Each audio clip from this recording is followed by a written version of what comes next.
Hello, I'm Martin Mercer. And I'm James Mastriani. You've never heard of us. We're two Brits who grew up in North London and have had varying success in the film and television industry. In our ever-advancing age, we find ourselves on the wrong side of Hollywood.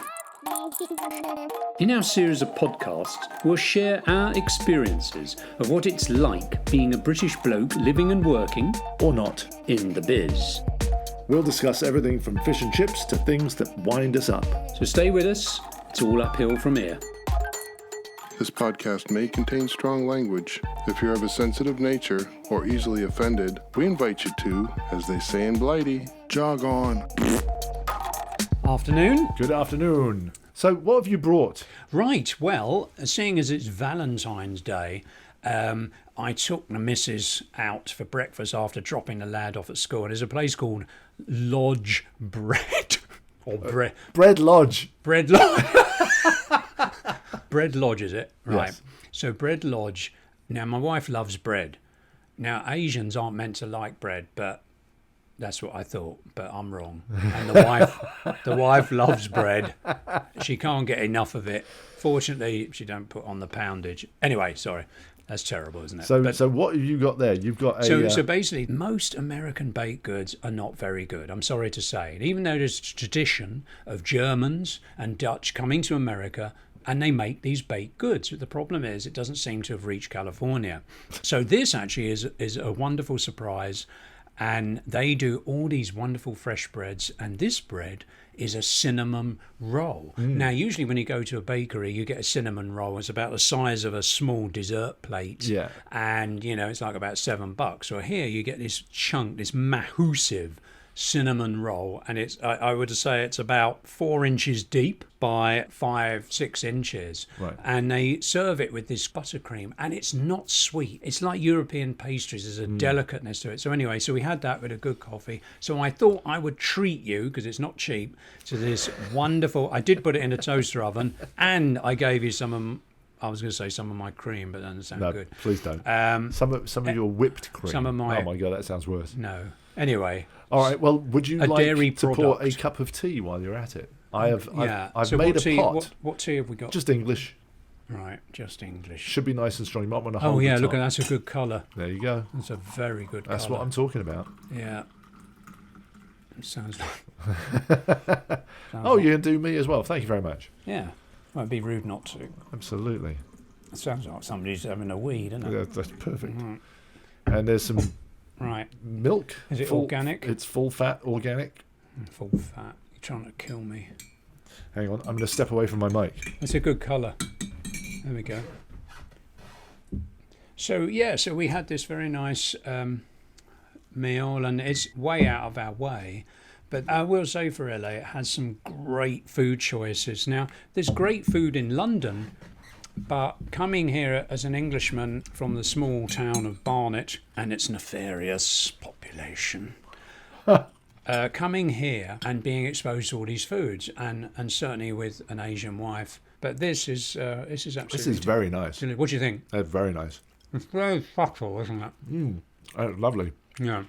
So this is from Bread Lodge. Yeah. And then we should also probably give a shout out to Continental Bakery, which is a Jewish bakery on Burbank Boulevard at Coldwater. And for any Brits out there that might be listening to this podcast, I have to say it is the closest thing to British bread that you can get. Well, that's right. And the thing is in America, when you go to a supermarket and you look at the bread, shockingly, one of the ingredients is either molasses, sugar, or even worse, high fructose corn syrup, which for some reason they seem to love over here. There's a whole industry on... Because it's cheap. Well, there's a whole industry on corn. It all came from, what are we going to do with this byproduct? With all this corn, we'll feed it to cows, and we'll make it into syrup. And I don't know who it was who did it, but they became very rich from it, of course, at the cost of everyone else's health, diabetes and such. But the bread at the Continental Bakery, because it's kosher, it's basically yeast, salt, water. Flour. Oh, yeah, flour. You'll need that. So, how was yours? It was nice. I mean, we had a lovely little slap-up meal. Well, at yeah, ours, because didn't we? your missus is a wonderful cook. She is, I have to say, she really is, which is great for you guys because you're absolute shite. You're hopeless. How dare you? No, I well, resemble that remark. You do resemble it as a piece of burnt bacon. But Sal does have those skills, and it's incredible. It's a lovely rib dinner. I don't usually eat meat because I'm a vegan, but I made an exception for that, as I always do when Sal does her delicious Asian dishes or whatever. So you're not really vegan then? Well, no. No, not really. So that statement about you being vegan is just total bullshit. Yeah, I'm trying to stay Oh, hip. okay, good. But I don't like eating raw. Yeah, well, who does like eating raw meat? I don't like eating. I don't like eating red meat, and I try and stay away from it. I do have chicken and bacon and hot dogs and the wife's ribs. So yeah, again, not vegetarian. No. We have vegetables with it. But I was gonna. That doesn't count. So there's Valentine. So that's what I did with Sal, and I didn't. I actually brought her some flowers, which is quite rare for me.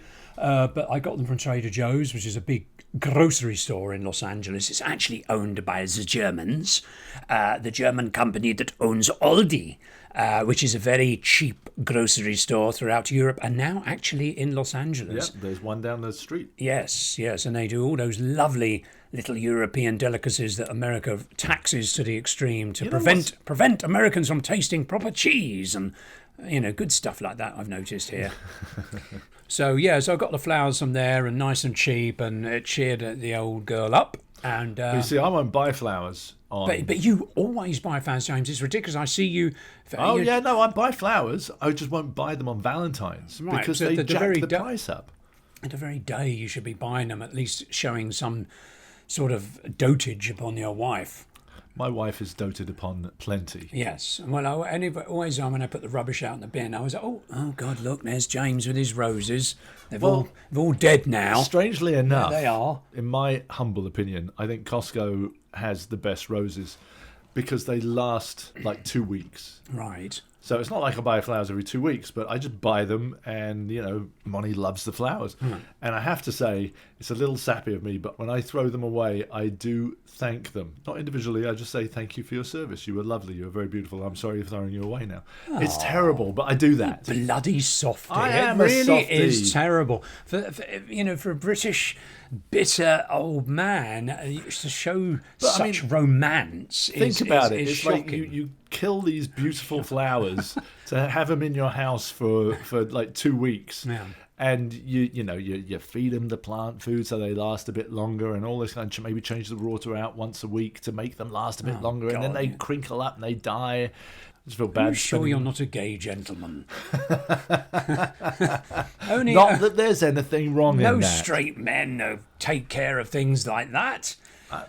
Look, I just don't feel the need to spend twice as much for flowers on Valentine's Day when I get them for a year round anyway. And so there's an understanding of like, Yes. look, darling, my stinginess prevents me from procuring flowers today. Tomorrow will be your day. Yes.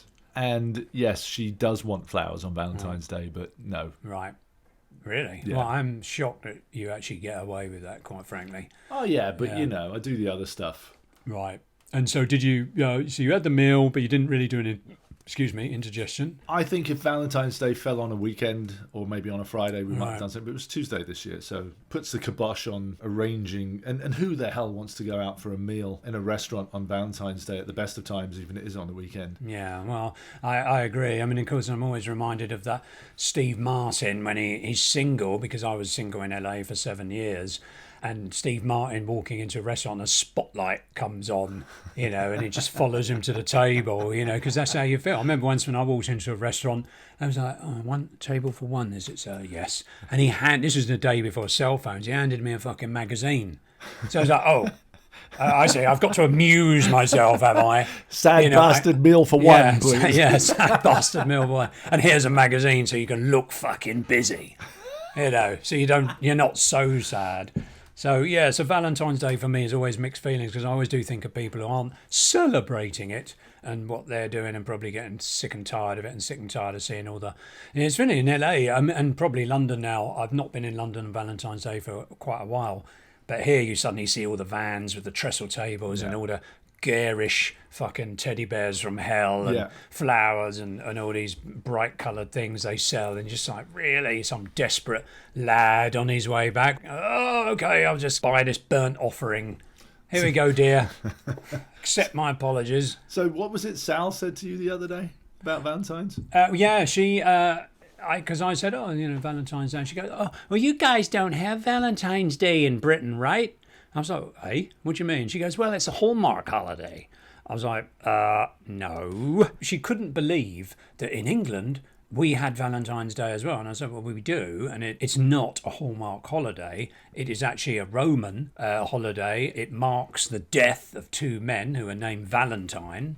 This is my shaky memory. James, quickly check. But we can do a fact check afterwards, actually. Well, no, you're absolutely right. Valentine was named after two people named Valentine who were killed by... Claudius II. Yeah, Emperor Claudius II. Right. And, because very quickly, Claudius I, Claudius, which is a BBC play based on the book, was excellent. Yes. And that he was a very benevolent, good emperor. Yeah. But and even though he was a hunchback and he looked like a smacked arse, he was a very good emperor, apparently. Or as we called it in our household, I Clavdivs.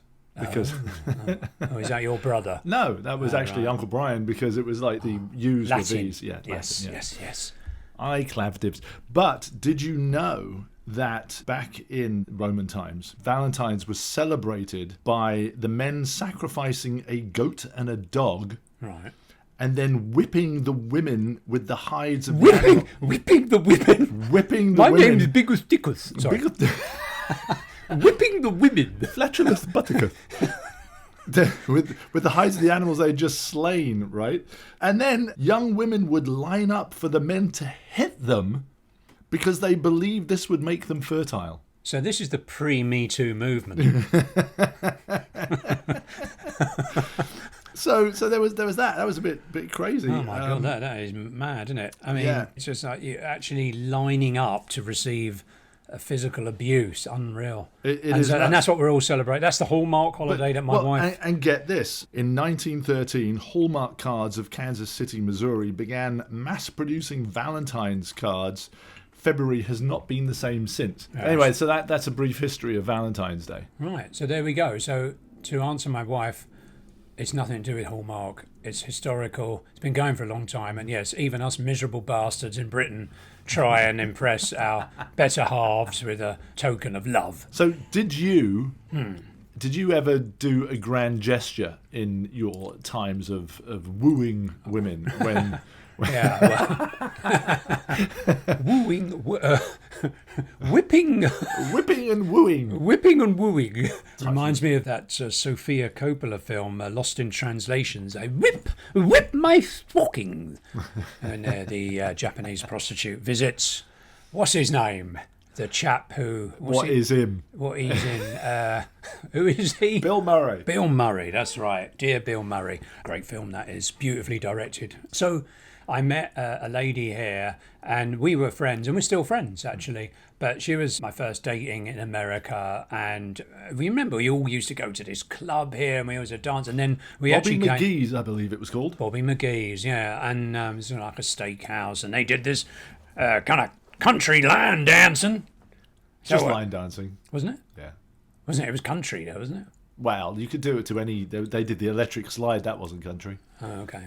Well, yeah, and then they had, because it was in the end of the 80s, right? So they had the 80s music. Anyway, so she was the kind of first girlfriend, and an American girlfriend. So, of course, I loved the American accent back then. And it was all very, it was just like, and we used to phone each other up. Back then. And we used to phone each other up. I used to go to the pay phone and put in, 20 fucking pound and... And then she'd pick up, and it would be great. So that was pretty romantic, but the gesture was actually not initiated by me. It was by a mutual friend, Bob, and Bob brought a rose, because the woman would come around with roses. He brought a rose, and he goes, "Here, Martin, I suggest you give this to your girl." And I was like, really? Oh, okay, because I wasn't really thinking about that, to be honest. I didn't, that kind of romantic gesture was not in my blood. Monsters and makeup and all that shit was. So anyway, so I was like, cheers. So I presented her with this rose, and she was like, ah. And I found out later she was actually about to give me the boot, because she could tell that I was a snivelling virgin. And was, I was just not doing all the moves, as as it were. And so this rose saved me for a few more months of sort of girlfriend boyfriend behaviours, which was then done over long distance telephone, and then that kind of faded away. But we became good mates, and she's a lovely person. She's happily married, got 2 great kids, lovely husband, and we're still friends now. So, but that was a kind of quite a big romantic gesture that I actually never did. Somebody did for me. Yeah. Yeah. What about you? Well, I can't think of any, to be honest with you. Moving swiftly on, then. Yeah, no, I mean, it's just one of those things where, when it comes to grand gestures, I prefer to do them silently. Yeah. Invisibly. Yeah, exactly. No, I prefer to do them not on specific days, because I think that's expected. So if you do the unexpected... James, I've got to interrupt you here. Mate, you tell me you write 2 cards to each other on Valentine's Day. We Right. do. One's funny and one's serious, which I've never seen, but I'm sure it's professing your deep love for each other. What? So, Sure. so you do these things. You write 2 cards. I think that's very romantic. Yeah, but we do that for birthdays and Christmas. I don't know why we've always done that, but we've always sent one card that is like, you're stupid in a loving way. And, you make me laugh and blah, blah, blah. And there's the other one that is a more serious and more from the heart and stuff like that. And I think that's a British thing as well, because I think, again, being English in LA... Not that my wife's stupid, by the way. No. On the contrary. Oh, God, here he goes, ladies. No, down the rabbit hole.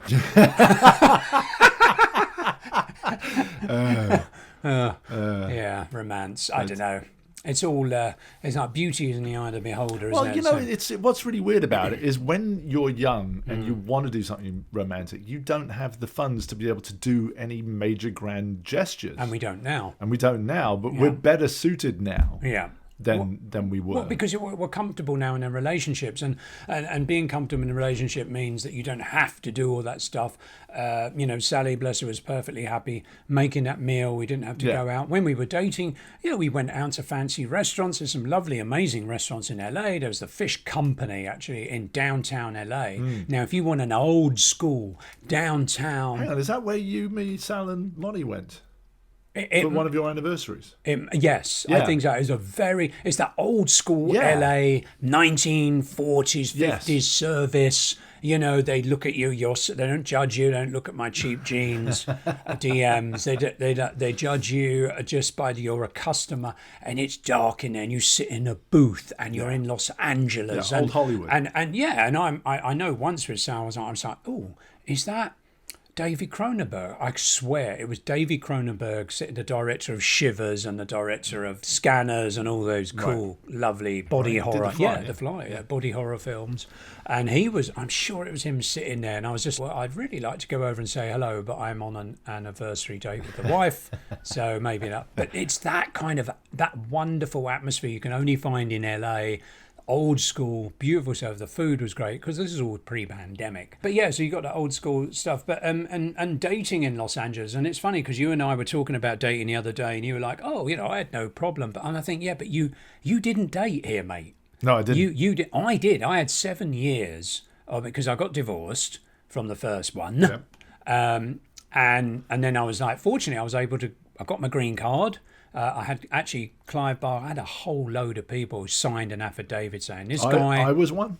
I found it. I found my letter in there. Oh no! I want to see it. I'll have to dig it up. Oh my god! We thought you found it. I have. I'll have to. Okay. But no, it's in the safe. I'd love to see that. I'll have to. Because the thing is, I've got all these letters. One of them's from Clive Barker, and then there's a non-notable like yourself. And anyway, so I got to stay here. But I had 7 years of dating, and it's just so interesting being, because you think, oh, I'm English and I'm a bit different. That didn't fucking make a difference.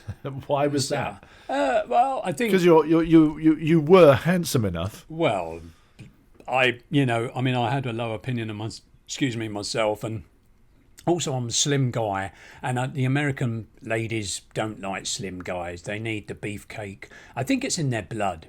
Now they've got this whole Me Too movement, and I celebrate that. Obviously, the Harvey Wines. You don't want that is disgraceful and disgusting. But of course, there is a truth to the fact that women, like men, or however you play the game, as it were, fancy a certain body type. And, you know, I found that most ladies seem to prefer the beefcake or a bloke with a little bit of meat on their bones. So I didn't fit into that. And that was my interpretation of it. It could have been my personality. I can't believe it was. No. Can I just say? No. But it was. But you did. You know, you could hook them in with the accent. Right. Definitely, I could. You know, you could wheel them in a bit with the accent. But some of them, it was so strange. I've had so many strange dates. One, I went to this lady's house and I saw this poster on the wall, and it was all Shakespeare's plays, but they weren't titled. But you could tell what they were by the illustration. Right. And I looked at him, I said, oh, that's Hamlet. Oh, that's blah, blah, blah. And she goes, oh, okay, that's good. Yeah, I always test my dates. If they can't name me the plays on that poster, then it's like, you're out. I'm like, okay. Yeah, but do you think she knew what she was probably asking them? She was probably grading. So she go, oh, that's what that is. She was. That's what that is. No, I think she was more grading. Does he have a brain? You know, so that was, you got all that kind of stuff. There was other stuff where I arrived at a date and she was like, oh, you're a bit late. I said, I'm terribly sorry. And this was before cell phones. I said, I'm a bit sorry. She goes, yes, well, this is like a business. You know, you should be on time. Oh, shit. Like, and she was dressed in a suit. And so it's very strange. So, yeah, I'm glad now, talking of Valentine, that you don't have to go through all that dating stuff, the Valentine stuff, all that bullshit. You're in that nice, aged, it's like a fine cheese. It's like a blue ripe cheese. That's how I would describe a good romantic relationship. It's funny. I think the secret to relationships is to keep surprising your spouse. Now, I keep surprising my spouse by not doing anything. Yeah, me too. I keep not making decisions. It's like, great, no leadership. But because obviously you and I, we love film and we're all about film, and you think of romance, and I was thinking about, I was like, what romantic films have I worked on? Because I've got to be honest, romantic movie making is not my thing. I love horror, but one of the biggest romantic movies I worked on was Mr. and Mrs. Smith. Right. Because I remember you did some really cool storyboards where you had gone up to the IKEA in Burbank before they moved, and you staged stuff. Yes. And you took photos of you and Sal, or each other, and then replaced your heads with Brad and Angelina. Yeah, well, what I did, it was called animatics. It was early animatics, but animatics, you can either draw them and animate them. Right. And now it's quite simple in the many programs you can get. Back then, it was Photoshop, CS2, which is still the best Photoshop program, CS2. Before the dreaded cloud. I digress. Basically, Doug Lyman, director, very nice guy. And I'm not just saying that, I actually mean that. I met him and he was very sweet and we got on quite well, and I asked him to sign this DVD, and it was a genuine, I love the Bourne Identity. There was a lot of problems of making a Bourne Identity, and people slag Doug off and say, oh, he didn't direct it and that, but at the end of the day, it is his film, and it's an awesome movie to this day. And I gave him the DVD. I said, Doug, would you sign this? I went up to his house and he goes, yeah. And he kind of seemed surprised. And it was like, when he did that, when I gave that to him, it's like a little barrier dropped. And then he goes, hey, do you want to look at this scene? And so he showed me the scene where they're in South America and you've got the light bulbs hanging up and it's a little bit rainy and smoke. And this is where Angelina and Brad Pitt get together and they have that dance and everything. And it was a beautiful scene, and you could see there was definitely something there. Chemistry. Anyway, before he showed me the film, which was the first shot sequence of Angelina and Brad Pitt, he had asked me to do these animatics that you were talking about. Right. And so I took Sal, myself, we went to the house, the location, and we went through the entire sequence. It was basically Brad had accidentally shot a bullet at Angelina as she was driving away, so she turns around and tries to run him down. I remember. Yeah. And so I literally took photographs. I took a car interior, which was Sally's car, and then we basically made it into a Mercedes by using Photoshop. Right. And then we staged the stunt. I got on top of my old RAV car and I did all the moves, and then I took out the background. And so we created this animatic. The studio did not want to put the money to make that scene. They saw that animatic, they gave the money. They approved it, yeah. Doug got the money, he shot the scene. Now, in the making of video, Doug, bless him, gave me a shout out. Nice. And took the credit himself for doing the animatic. And that's the way it goes in Hollywood. But he's a very nice man. He's very charitable. He's got a good heart. But yeah, so that was great fun. The funniest thing was there's a scene where Angelina Jolie jumps from the building. There's that scene where she's whipping the guy. Yeah. And then his henchmen are like, what's going on in there? She's strangling him. And so then she gets a handbag, extends the handles, puts them on the door handle, and she jumps out. Well, that was storyboarded first. And then Doug said, I want to see animatics. I got Sal, got her on a table. I said, right, just wear your underwear, dear. And so I did all the shots of her in her underwear and then stuck Angelina Jolie's face on top God. and presented that as animatics. And again, they shot that scene quite similar to what we did. That's So brilliant. so that was quite fun. But that was quite a romantic film. Seeing going back to Doug showing me the sequence, that was the first film sequence of Angelina and Brad together, and you could see the electricity. And Doug was like, "Yeah, I'm showing this to the producers," and that was really exciting to see that, and it was romantic to see them. You could see the energy there. So it was the most. So there was a lot of chemistry on that film too, right? Yeah. I mean, obviously, it's what broke up his relationship With Jen. Yeah. I mean, I saw him on set. He's quite small, but he seems a very nice, affable guy. But because I was a low, storyboard, you're just scum, aren't you?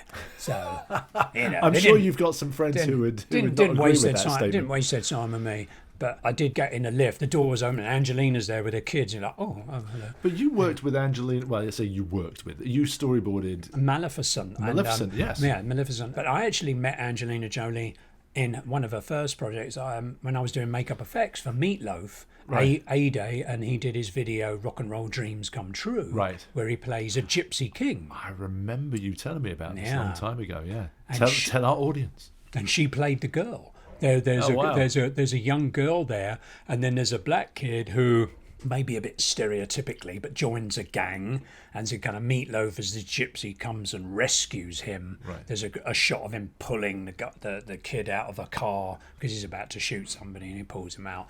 But that was directed Michael Bay, who's an absolutely horrible person. Sorry to say. I don't believe it. It's not possible. No, but Meatloaf was absolutely wonderful, and he defended me because we had this makeup. Now, we had no time, no budget. We had to buy the appliances, which are made of foam, off the shelf. Wow. And so I went to a company called Friends. We brought the appliances from them. And next day, we're driving down to the harbour in Los Angeles with the Harbour Freeway. Under the bridge is set up, all the set. They put wrecked cars in there. They made it into this fairy tale landscape. Basically, we had to put this appliance, a fake nose, and literally design this makeup on the day. Wow. So that's what I did. And myself and my assistant, we did this makeup. And of course, Meatloaf singing. And what happens when you sing? You open your mouth wide, don't you? Well, guess what? An appliance that wasn't even moulded to your face is eventually going to work its way off, which is what it did. And Michael Bay was like, "You assholes. I didn't like you when I first met you. Look at it. This is bullshit." And Meatloaf, bless him, he was kind of put his finger across his throat. It was like, no, it's not telling him to shut the fuck up. Wow. And he totally defended us. We reapplied it. It was fine. You see the video. It looks fucking great for what it was. And that was that. But Angelina Jolie was in there. She was the young girl. Nice. Before she'd been in any big movies. So, yeah, interesting. No, wonderful. And you've, on the romantic side of movies, you were telling me a very interesting story. And not so much the romantic movie, but it connected you to your mum's past of working in Los Angeles as a script girl, right? Yeah, that's right. So I was working on a film with Mandy Moore called How to Deal. Okay. And I say with Mandy Moore. I met her because I had to escort her to set. Now, I'm sorry to say, but who is she? Well, I believe, she's an actress now, but she started out as a singer, and I think she might have been part of the Mickey Mouse Club, possibly. I don't know for sure. I'll check. Fact check. So this movie, How to Deal, with Mandy Moore, we were shooting pickups at The Lot in Hollywood, and The Lot is owned by Warner Brothers now. But back in the day when my mum used to work there in the script department, it was Goldwyn Studios. So when we were shooting this, I was more of a production secretary on this thing. Posh word for PA, I think. Yeah, office PA, basically. Yes. We were on set and I had nothing to do, so I got to know the management. And there was a Welshman working there, David Hughes Williams. I was talking with him and I said, you know what's interesting? My mum used to work there when it was Goldwyn Studios. And he was like, oh, that's fantastic. if she ever comes out to Los Angeles, you should bring her along. And I said, well, funny you should say that because she's going to be out here in 2 weeks. Yeah. And he goes, bring her in, we'll set it up. And my mum came out. I picked her up. I took her on a nice surprise trip to her old studio. And we were being driven around in a golf cart. She was pointing out all the places that she worked and films that she'd been working on. And the big one that she worked on there while she was there was I Want to Live with Rita Hayworth. Not Rita Hayworth. Haywood. Rita Hayworth. Is it Rita Hayworth? Oh, mate. We'll have to figure it out. Anyway, Christ. The point is that memory of we're driving around in this golf cart, and she's like, "Oh, and those are the stairs I fell down into Gregory Peck's arms." And I was like, "Yeah, likely story, Mum. You probably threw yourself down the stairs." But yeah, that was awesome. So we had this wonderful tour of the studios, and Mum was pointing out things. Anyway, it was lovely. Very nice. It was a really nice. That's great. You got that to share that. And with your the thing that really pissed me off, Martin, I did not bring a camera with me. Yeah, because now that would be you'd be iPhoned up to your back teeth, exactly. Or your eye teeth. Yeah. I was kicking myself. I was so upset. Yeah, but there you go. But that was lovely. That was a really nice little bonus for that. Please ignore the Star Warsy rubbish shoot sounds in the background. Once again, Los Angeles, city of inconvenience, provides us with ongoing soundtrack of the industrial nightmare. Yes. Whether it be choppers or rubbish bin collections that should have taken place at 6 o'clock in the morning, but now at 4 o'clock in the afternoon. Yeah. Fucking arseholes. Anyway. I think we'll be interviewing a dear friend of mine because I did want to bring some people on who, like us, they all work what we call below the line. What does below the line mean? Please explain. Basically, there's a line drawn in the fucking sand of Hollywood. If you're above that line, you are residualed up to the back teeth. You're treated with platters of better food. Oh yes, ladies and gentlemen, I've been in offices where I've gone down from our office, which is stocked with the cheapest Trader Joe produce, and I've gone into the lower rooms that contain the dear writers and producers, and there I'm faced with goodies that I would be very pleased to partake in. But no. And you'd have to pay for them. You have to pay for them. But that's all above and below the line. Is basically the technical crew is below the line, and anybody seen as producing and money and actors and talent is above the line. But below the line friends, I have many, as does James. We've got writers. James has a few writer friends. We've got a voice performer. We've got lots of voice performers. We've got a fellow storyboard artist. Might have some actors. So it's all going to be fun to just see what it is like. The struggle is real, ladies and gentlemen. So hopefully we're going to have a friend of mine coming on. Possibly next time we do the podcast. He's German, but that's okay. It's a small inconvenience. I'm looking forward to that. So, yeah. It's going to be good. Yeah. It's nice chatting. Nice chatting with you. All right. Until next time. Okay. Before we go, we bring you our... Fact check! Fact check! Fact check! Fact check segment. Here, with the benefit of hindsight and editing, we can own up to our mistakes. James. Yes, mate. What have you got? What we got? Well, I Want to Live was the movie that your mother worked on. Yes. And the actress was Susan Haywood. Yes, it was. I should have known that. Well, you should. It's connected to your mum. It's a bit sad, isn't it? But it is a little bit. I should have done my homework. Yeah. And the bakery you were referring to is Lodge Bread Company. Right. So I've only been there about 5 times. Oh, well. It's all right. Well, with your good self, Mandy Moore was the singer, songwriter and actress. Nothing, James, to do with the Mickey Mouse Club. Thanks, mate. All right. That's it for today. So long. Bye.